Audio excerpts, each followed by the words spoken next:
बिहार का छोटा सा शहर बखरी आज यह एक साधारण कस्बा लगता है, लेकिन सदियों से इसे जादू की नगरी कहा जाता है। इस रहस्य की शुरुआत होती है शहर के बीचों बीच बने एक प्राचीन कुएं से, जिसे यहाँ के लोग चौथटिया इनार कहते हैं। स्थानीय किस्से बताते हैं कि इस कुएं के बिल्कुल नीचे जमीन की गहराई में 4 गुप्त सुरंगें बनी हुई हैं।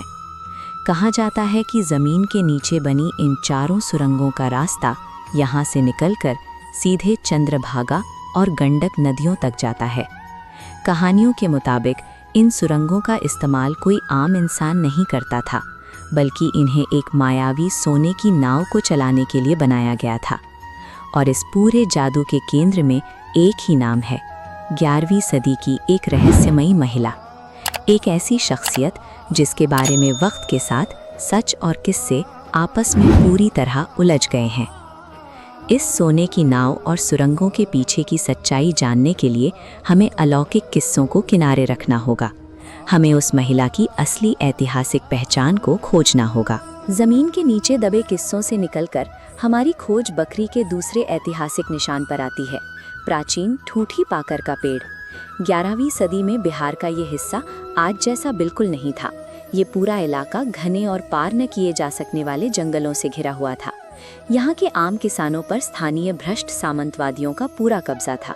उनकी ताकत इतनी ज्यादा थी कि उनके खिलाफ आवाज उठाना मौत को दावत देना था।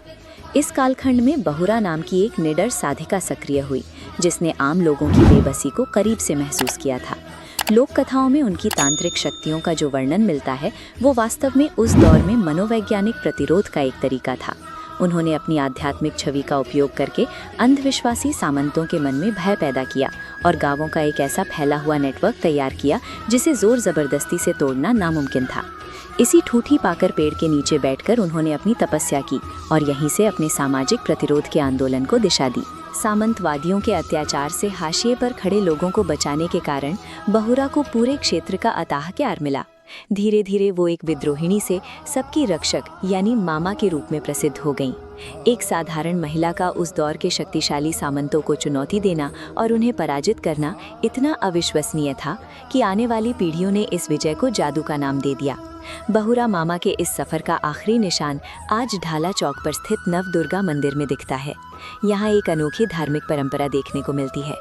ऐतिहासिक बहुरा मामा की मूर्ति यहाँ सीधे माँ दुर्गा जैसी प्राचीन देवियों के साथ स्थापित है और उनका पूरे विधि विधान से पूजन किया जाता है।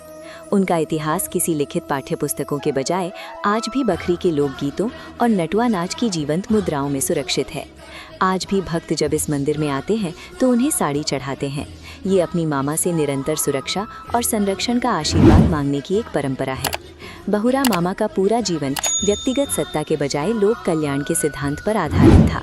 बखरी का असली खजाना बहुरा मामा की न्याय और स्वाभिमान की विरासत है, जो आज भी लोगों के दिलों में धड़क रही है। आपके इलाके में ऐसी कौन सी प्राचीन कथा छिपी है जो किसी बड़े ऐतिहासिक सच की ओर इशारा करती है?